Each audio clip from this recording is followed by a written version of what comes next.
I graduated sa elementary 1966 sa Notre Dame of Kabug-Kabug. Ang sabi ko sa mother ko noon is gusto ko magsundalo.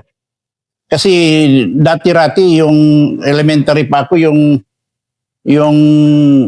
sa PC noon, yung PCIP, naka-black fatigue sila na masyado. Marami akong printing kasi doon mga naging sa PC. So sabi ko gusto ko na magsundalo yata gusto kong But ang mother ko hindi gusto.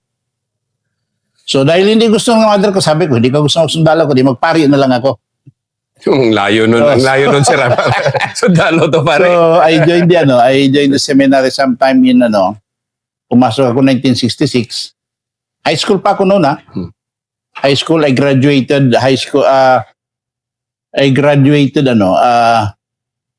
sa seminary ng 1969. So nagsimula ako ng first year high school, 1969. Graduate ako ng secondary sa Nuling, diyan sa may Sultan Kudarat, diyan sa may dyan. Then nag-college ako, nagtuloy-tuloy din ako. Then hanggang nakarating ako ng Davao sa Remase. Actually, 1 year na lang magpari na ako. 1 year na lang ma-ordain ako. Ganun, sir. Ganun ka. But of course, siguro nga, basta hindi para sa atin. So, humingi ako sa kay Bishop noon, sa director namin. Sabi ko, Director, mag-year out muna ako. Kasi IP ako, I wanted to prove myself kung doon sa mga area na hindi IP, will I thrive? Siyempre, gusto natin, pare ka. Anywhere ka, ilalagay. Hindi naman sabi na, balik ka sa UP. Hindi ganoon yun. So, parang sundalo din. So, doon, So, nag-year out ako, nag-apply ako magturo sa Notre Dame of Marbel College sa Theology and Philosophy. Pero yung si Bishop Monjo dati, yung matandang Monjo, yun man ang nagpaaral talaga sa akin. Scholar niya ako Sabi niya, Mr. Piang, mag-regency ka pala, go back to UP. Binabalik niya ako dito. Nagturo ko sa elementary sa mga barangay. Sa talaga, na gano'n. So, yun lang, naging noon. Then from there, naging principal ako dito sa high school ng almost 20 years din. Elementary, then dito nag-high school, nag-principal ako. Sometime in 1992, doon na yung matatanda, yung mga elders, sabi nila, Sir, baka pwede na tayo mag-join ng politics sa UP. Because mulat-nula noon, walang UP tinurayan sa kan. Maliban doon sa lolo ko na si Moral from Rempes. Pero konsya lang yun. So sabi na, mag-join tayo sa politics para medyo may din tayo. So pinagkaisahan nila na pa-join nila ako. So nag-umpisa kami vice mayor. So nag-vice mayor sa tatay ni Marcial. Si Datunting, very good kami, kaya close kami nila Marcial kasi yung father at mother niya, very close din kami. Yung matandang Datunting. So doon ako nag-vice mayor. Yun lang, siya kasi maraming pera pero hindi talaga politiko din yung matanda. So nanalo ako sa vice, hindi natalo siya sa mayor. So yun ang naging Si Dato Puti ang naging mayor namin. Yung si ex-mayor din, si Swat. For 3 years, for 3 terms, naging vice mayor ako. In 2001, graduate na ako sa vice mayor. Wala na ako itong puntahan. So, sabi ng matatanda, magtakbo ka na mayor. So, but that time, may buhay mo yung taya mo doon. I mean, alam na natin ng that time. So, accept ko na rin na buhay ang kapalit doon. Yung si Diponto di Tablan, yung SFA yun siya, yun ang gabi-gabi. Minsan dito ako sa Notre Dame, itulog niya kasama kami ng wife ko doon sa bahay. Kung saan-saan kami, gabi-gabi, iba-ibang tulugan namin. Yung para lang for security reasons. But ganun talaga. So nanalo ako mayor in 2001. Tuloy-tuloy naman, 2001 hanggang 2004, 2007, hanggang 2010. Nag-graduate ako as mayor. Pinatakbo ko yung kinakapatid ko din si Atty. Platon in 2010. So sabi ko, Igso, ang usapan natin, pag matapos ako, patakuhin kita. So pinatakbo ko siya. Against the will of yung mga tribal leaders. Sabi ko, bakit? Maraming ganito, bakit? Sabi ko, commitment ito. Kahit yung Tanang Patuan, kasi ang gobernador dati. Sabi niya, Mayor Piang, Anong pumasok sa isip mo? Yung vice mayor, si Salik man ang vice ko noon. Very good man din ang very good ang relation. Sabi niya, may asawa ka, may anak ka, bakit? Sabi ko, Dato, commitment ko ito sa politika. Kung hindi mo ako payagan, hindi na ako magtakbo ulit. Kasi sabi ko, kung commitment, hindi gusto na sabi ko na din, hindi ko matupad. Again kasi commitment, Colonel, pagka sinabi ko, dapat mangyari. Hindi ko gustong hindi yun lang man ang pinanghahawakan ko at ang tao, yun lang pinanghahawakan nila pag nasabi na yan, at least mangyayari na yun. So yun. Hanggang 2010, tumakbo si Attorney Plato ng mayor, pinatakbo namin, then ako din nag-vice sa kanya, kasi sabi niya, Igso, mag-vice ka na lang, kay Igso kami, very close kami yan eh. Nung nasa seminary ako, yung parents niya din nagsusuporta sa mga ibang mga kagamitan ko. Yung dalawang matatanda, very close ako sa kanila. So yun, in 2011, uli, na-appointment siya sa PPSC sa Manila. So bumalik ako nag-assume ako uli mayor. Election ng 16, 19, wala naman akong kalaban hanggang 22. Yun na nakalaban ko na yung si Dato J. Yun ang 22. So yun na rin ang naging Then yun na, at least yun naman din yung parang lang naman doon. Ang lang na matatanda is yung participation ng grupo ng IP ng Tuduray doon sa politika. And tingin ko medyo na-achieve naman din.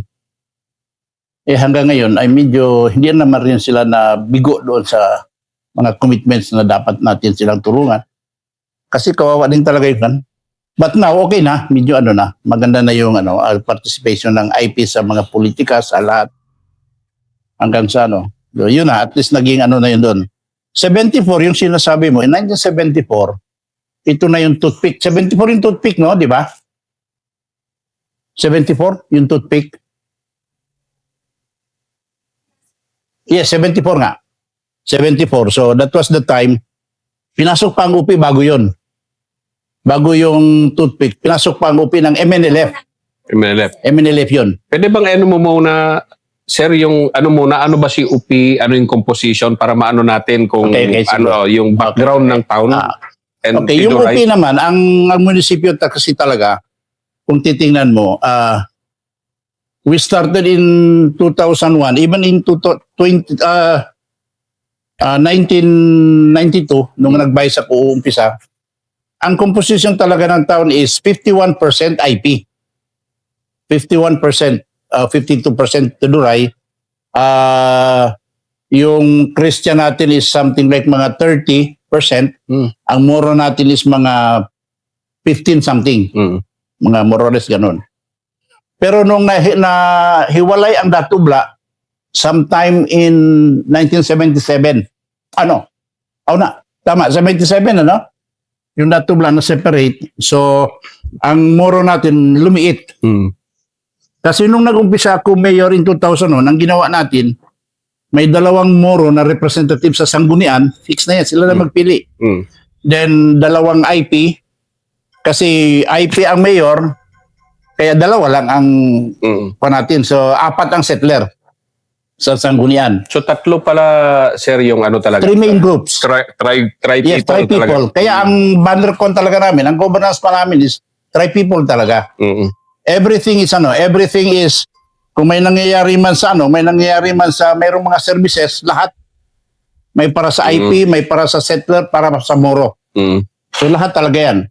At nakikita naman nila, Colonel, na kung may mga tayo, yung mga, kahit sa mayor's council kasi dito, yung nagsisettle ng mga problema, mga gulo, para yung mayor hindi niya na problemahin. Ang sabi ko noon, when I started that, ang mayor kasi dapat hindi niya problemahin yung gulo.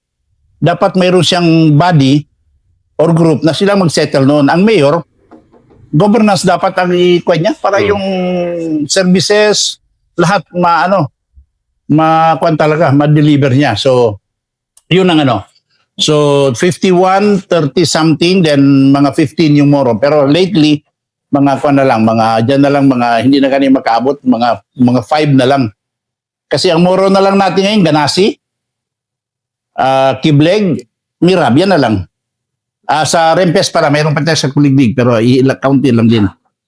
So in that sense kasi sir, unique ang UP because of that composition. Yes, very much. Very much talaga. Talaga lahat kernel ng services, try people. Mm. Governance, kung yun na, yung Mayor's Council namin, 2 IP elders, 2 Moro elders, 2 settler. Mm. So silang nagsisettle. Kaya, kung may manong mayor ako, kahit ngayong panahon ni mayor may mga problema, sila na mag-settle. Wala na.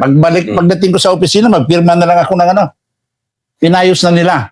So, ganun yung So, pagka sa mga conflict resolution, sabi ko, governance kasi, dapat ang mayor, hindi niya problemahin yun. Mm. Dapat may body. Kaya yung mayor's council, yun ang settle dito. So sir, ito ang heartland pala ng Tiduray culture? Yes. Ang UP? Yes. Okay. UP, South UP. Yan ang 2 Basta pinaka. ito, pinaka ng... Yes, ang UP lang ang medyo na natin. Dito tayo nag-consent, medyo dito. Pero actually, kung titingnan mo mas maraming Tiduray sa South UP. Mm. Sa South UP, mga 80% IP. Doon. Pero dito, mga 51, ganun lang. Kasi binabase natin sa voting strength ng mga tao natin. So, parang ganun. So, dito, very strong yung tri people. In fact, yun ang naging namin, naging awardee kami dito noon sa sa Galing Pook. Galing po. Oh, yung Anahon ni Robredo pa yun. Yes, si Robredo. Hanggang ngayon sila ganun pa rin. So, yung Mayor's Council namin, actually hindi yun ang pangalan niya is Tri People, parang Tri People Mediation Group. Mm. Pero pinaiksi, Mayor's Council na siya, parang gano'n na siya. Pero actually, yun ang talaga niya. And very naging awardee din niya sa Galing po, kahit dito sa BARM, sa ARM pa noon, na naging para maging siya. So maraming and we were able to, na-influence namin yung ibang mga munisipyo dito sa ARM dati. Kaya yung Barira, nagkaroon sila ng Jumpok, yung kanila. Yung Jumpok, yung South UP, nagkaroon ng Titaya Blayen, marami pang iba. And I have been presenting that to the PNP sa BARM, yung sa regional office, para at least makuha nila na parang conflict resolution avenue para sa mga LGUs natin. So parang ganoon ang naging kernel. So naging in fact may book nga sinulat tungkol diyan yung sa international alert, may libro siya na nasulat tungkol diyan sa na yan about that. So parang ganoon yung pinakaano niya. So yun ang dito sa UP, try people talaga yung pinakaano. So we always that's reflected kahit mismo sa selection ng sanggunian, 2 sa IP, 2 sa Moro, 4 sa Christian. Pero ngayon, binago na namin, 3 na sa IP, 3 sa settler, 2 sa Moro. Pero sir, ang secret sa stability and peace ng Kasi, dito sa BARM ngayon, sa ARM dati, yung UP had been stable. At least. At more or less compared to its neighbors. So, ngayon, galing lang ako ng Pawas, galing lang ako sa lahat So, ano yung naging sikreto ng ang ko naman dito, Kernel, ang tingin ko naman, ang tao dito kasi, pag hiningian mo sila talaga ng at saka ang din ng tao, yung commitment din ng leadership. Ibig sabihin, pag sinabi mo ganito, yun ang mangyayari. At saka pag sinabi mong serbisyo sa tao, talagang yun ang doon. So yung good governance, medyo talaga, Kernel din, medyo practice talaga. So yung good governance sa mga kahit dito yung aking mga Moro yung ito Madrasa Council. Inorganize din namin yung Madrasa Council. Kasi naniniwala tayo, Kernel, pag yung mga young Moro ma-implant na sa isip nila yung peace, pag lumalaki sila, medyo So kita mo magandang maging yung Madrasa Councils natin. Very mismong mga ulama natin, we are funding our ulamas. Binabayaran natin sila na magturo yung sa mga masjid natin. Talagang inaanohan natin. So well organized sila yung mga ulama natin. Well organized sila. Then then yung mga IP natin, yung mga organizations nila sinusuportahan din natin. Then yung ating mga Moro, yes, yung mga settler naman, lahat ng mga organizations din, tinulungan din natin, we are supporting lahat yung kanilang mga ano. Then of course, yung ating armed forces. Ako talaga, naniniwala ako, I was telling kahit nga nung nag-usap kami ni si Gumiran yung nandito sa yung pagwa natin. Ang sinasabi ko sa kanya, alam mo, sabi ko, General, ang iba, sabi nila, alisan na ng sundalo ang UP kay medyo tahimik. Medyo hindi naman absolute, but at least medyo. Pero ang sinasabi ko, kailangan din talaga natin yung uniform people. Kasi iba ang tingin ng tao pag mayroon tayong mga uniform people around. Iba din yung medyo, kumbaga, psychological lang yan eh. Ang peace kasi, ako naniniwala sa peace kasi psychological din, yung laban din psychological eh. Kaya ako mismo, kung pabiyahe ako minsan sa Davao, pag may mga baril, iba yung pakiramdam ko kung, di ba parang gano'n? May ano pa rin. Yes, parang medyo kon ka. Pero kung walang ano, lang, okay lang siya. So parang gano'n. So yung need din ng talaga, yung uniform people natin, hindi rin pwede matanggal talaga. Hindi natin piling alisin yun. Of course, over and above that, ang tao dito, iba din kasi, because yung tribe people very strong na siya, kanya-kanyang grupo, yung mga Moro, binabantayan nila mismo yung kanilang ranks. Kung may magluko-luko, sila mismo din ng ano, yung mga settler, yung IP, ganun din. So parang kumbaga kanya-kanyang bantay ba? So kanya-kanyang kwa ng group nila. Then of course, basically, yung tao talaga dito, madali mong kausapin. If there is a need for something, magsabi ka, pwedeng mag-contact dito, ganito. Kahit mga businessmen natin, nung time ko, sabi nga nila sa akin nung pandemic, hindi ka kasi naghahingi ng tulong, Mayor. Sabi ko, hindi ko naman kailangan pang tulong nyo. Kaya pa ng munisipyo. Kung hindi na namin kaya, maghihingi ako sa inyo. Pero habang kaya pa ng munisipyo, hayaan natin ang munisipyo to do the services tulad yung sa pandemic dati. So, yun ang tao dito, hindi ganun mahirap ka. Hindi mahirap i-rally sa for better for good Kasi it's disproving notions kasi, sir, na minsan dito mahirap kausap yung tao, ganun yan ang sabi. Di ba? Yes. Ilang Rido settlement yung inattendan ko habang nandito ako ngayon. Ganun. 11 years. Karamihan dito yan eh. Mga area na sa sa baba. Yes. Sir. Pero ito yan. Pero dito, what you're trying to say, sir, is hindi, madaling kausap yung tao. I did not find any problem. Simula nag-mayor ako in 2001, Colonel. Again, of course, yung tao kasi, pag makita nila yung commitment din ng leader, yun ang sinasabi ko, yung sinasabi na ganin kasabihan na, when you start not delivering services as leader, then you are breeding discontent. And people will begin to, Ang aking prinsipyo, Colonel, na lagi kong sinasabi sa tao ko, kung lahat tayo na sa loob ng muskitero, walang kakagatin ng lamok, walang magrereklamo. So, all of us should really, yun ang lagi kong gina-emphasize sa kanila. Okay yan, first time ko marinig yan. So, it's all about inclusivity. Yeah, inclusivity, yes, very much. And that is what, that's one thing I wanted I like with BARM, yung inclusivity. Ngayon yung ating IP, yung ating settlers, well, it's not 100% Colonel. We have to accept that. But, ibig ko ba sabihin, kahit papaano, now they are realizing na hindi pwedeng maiwan itong ibang grupo. Otherwise, magka-problema tayo. So, I'm very happy with that. I'm very happy. Kaya napas na rin natin yung BIPA 24, yung Bangsamoro Indigenous Peoples Act of 24. Kaya yung ating electoral code, yung provisions para sa IP, sa settlers na ilabi din natin, na ipasok na din yung local government code. Yung mga creation ng mga IP local government. So, I mean, yun ang akin naman, Colonel, ay nakikita ko. Kaya I always rally my people dito Kaya dito sabi ko sa mga tao, hindi tayo nagkamali na nag-join tayo sa BARM. I have been, alam mo, Colonel, I have been with so many politicians. Simula pa yun 1992, 2001 hanggang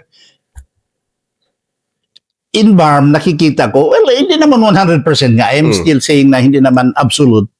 But at least in BARM, kahit papaano, yung delivery ng services, medyo iba din. Kasi dito, hindi nagbababa sa 5 kilometers of concrete road annually. which I never had the opportunity yan na mayor ako noon. Hindi ako nagkukuha ng ganon. At least ngayon ha, yung road natin, yung rice delivery sa mga tao, nakikita ko, it's ano. Kung naibibigay lang lahat, I mean, I am not saying na ano ha, but kung lahat ng mga ating leaders na ibibigay nila lahat yung nakukuha nila, walang magiging problema tayo. And people will never think of ano, hindi na nila maisip yung magpan pa sila, magawa pa ng hindi maganda. Kasi kumbaga, ang taong masarap ang buhay, hindi nagagawa ng ano eh. I mean, yun na, nag-aambus, nag-hold up kasi walang magawa eh. Yun ang real talk about that. Yes, sir. Colonel. Ako talaga, yun ang aking prinsipyo, even in politics. Yun ang ano ko kaya sabi ko lagi sa tao, kahit si Mayor ang sinasabihan ko, alagaan natin ang tao. Ang tao ang mas mahalaga.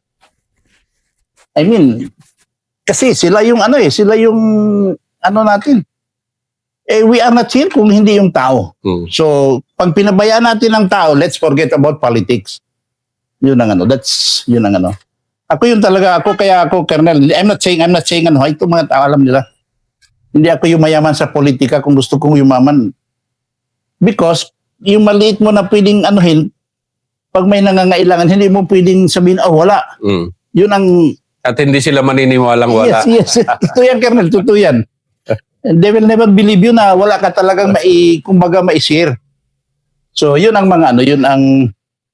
Well, ito na natin ito. This is our politics na talaga ito. This is the politics na naranasan ko and I wanted to preserve din kung talaga kung lang.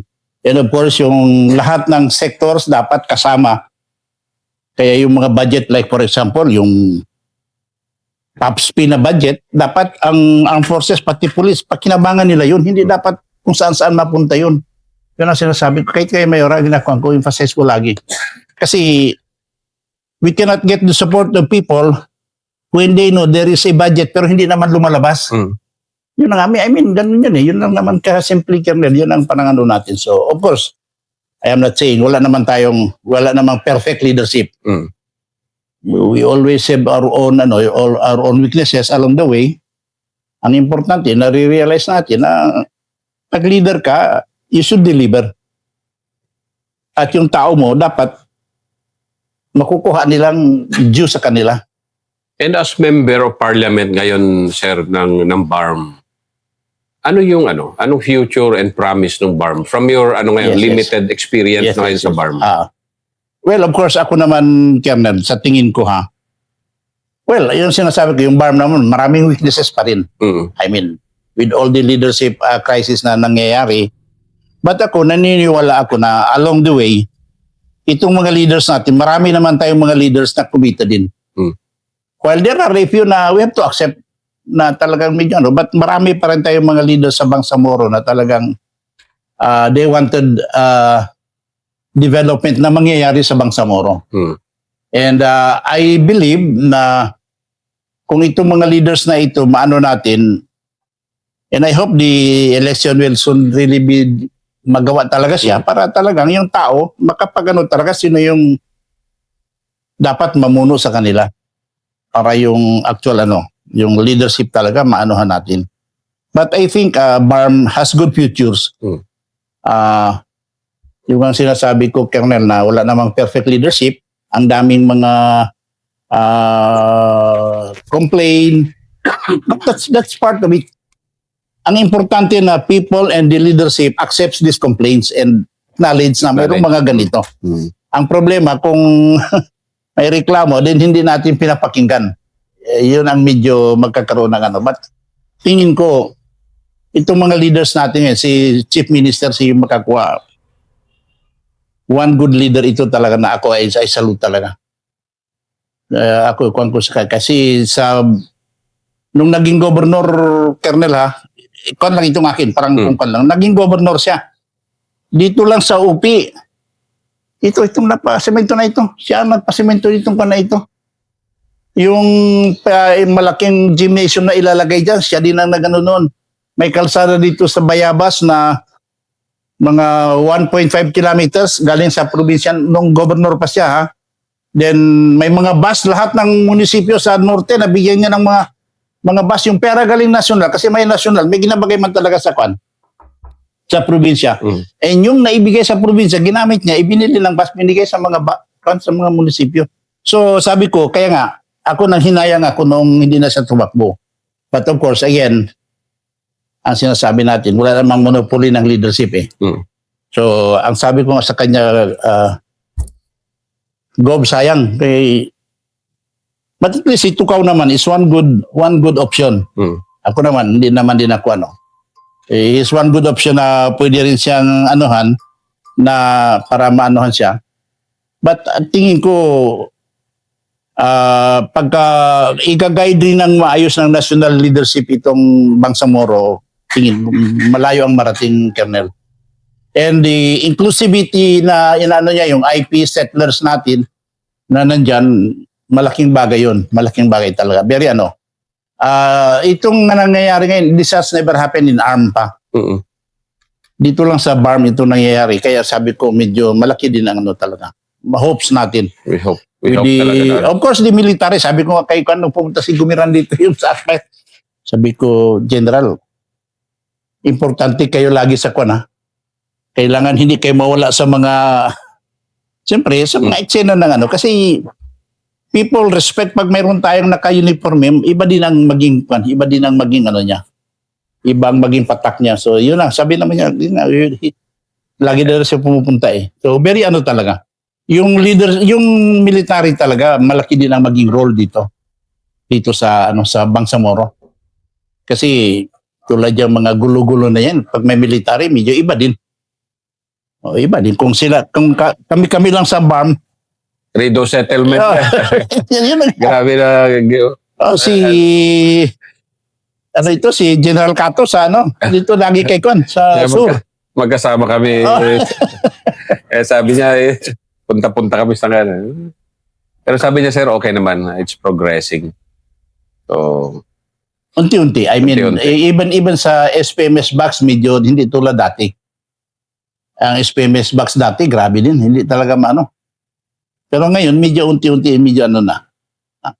Yung mga ano, yung mga, ang sabi ko naman, kaya yung si ICM is okay siya, yung mga nangyayari sa mga IP na mga pinapatay dito sa kwan, nahuhuli na yung mga ano. So ngayon, nahuli na yung mga culprit. So ako naman, sabi ko kay Chief Minister, maraming salamat sa commitment mo sa grupo, at least ano din siya. And hindi naman sa atin lang, hindi lang sa atin lang, at least sa lahat, for everyone. Tingin ko siya, for everyone din siya. Kaya medyo makan siya. Tingin ko hindi naman may problema talaga, medyo makan siya. at yan ang first episode ni Sir Ramon Piang, Member of Parliament, BARM.